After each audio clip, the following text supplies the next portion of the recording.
Hello friends, આજે આપણે બનાવવાના છીએ સાબુદાણા અને બટેકાની વેફર. ઘણા એને સાબુદાણા બટેકાની ચકરી પણ કહેતા હોય છે. તો આ ચકરી છે, આ વેફર છે, એકદમ ક્રિસ્પી બને છે, પણ આમ એકદમ સોફ્ટ બને છે. તમે એનો અવાજ સાંભળી શકો છો, એકદમ ક્રન્ચી બને છે અને ફરાળની અંદર પણ આ ખવાય છે, કારણ કે સાબુદાણા અને બટેકાની બનેલી છે.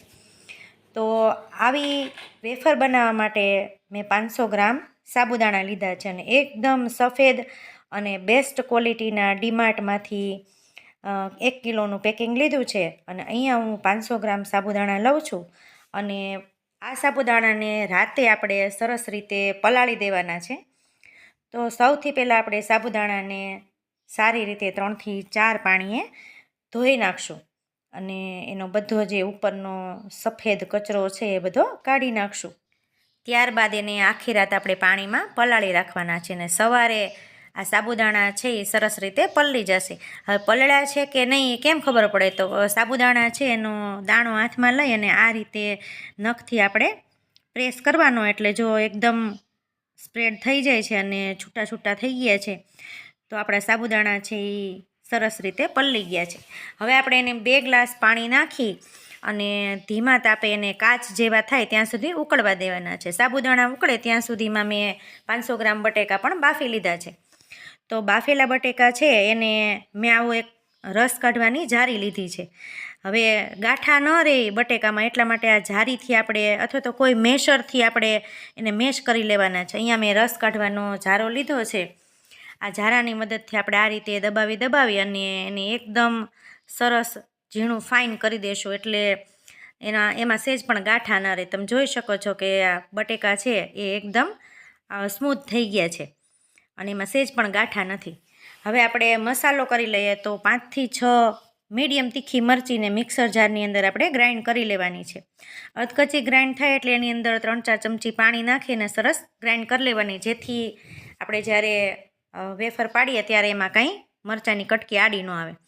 હવે જો આપણે સાબુદાણા છે એ કાચ જેવા થઈ ગયા છે, અત્યારે હવે આપણે એની અંદર આ મરચાંની જે પેસ્ટ બનાવી છે એ એની અંદર નાખી દેશું.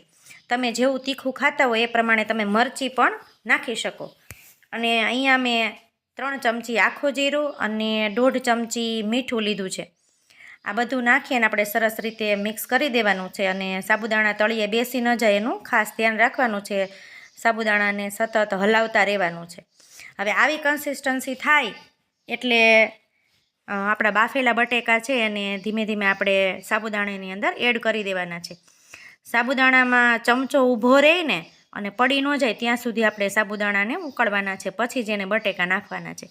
અને બટેકા નાખીએ પછી ઝાઝી વાર એને ગેસ ઉપર રહેવા જ નથી દેવાના.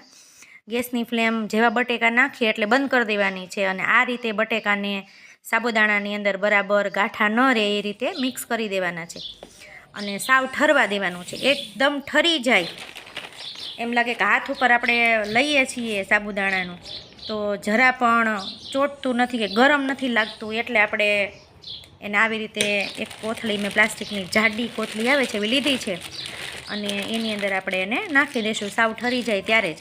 અને પછી આવી રીતે પાઇપિંગ બેગ બનાવી લેવાની અને પછી નીચેથી કાતરની મદદથી સહેજ અમથું કાણું પાડી લેવાનું, જેથી આપણી કોન છે એ તૈયાર થઈ જાય અને સરસ રીતે આપણી વેફર છે એ પડે. આપણે સેવ પાડવાના સંચામાં પણ કરી શકીએ, પણ એમાં વારા ઘડીએ ભરવાની માથાકૂટ થાય છે. એમાં એકદમ આ પાઇપિંગ બેગ જેવી સરસ નથી પડતી. તો જો આ રીતે આપણે પાઇપિંગ બેગ બનાવી લીધી છે અને આ રીતે આપણે પાઇપિંગ બેગની મદદથી સરસ મજાની ચકરી બનાવી લેવાની છે. આપણે જેવો શેપ જોઈતો હોય એવો શેપ આપણે બનાવી લેવાનો.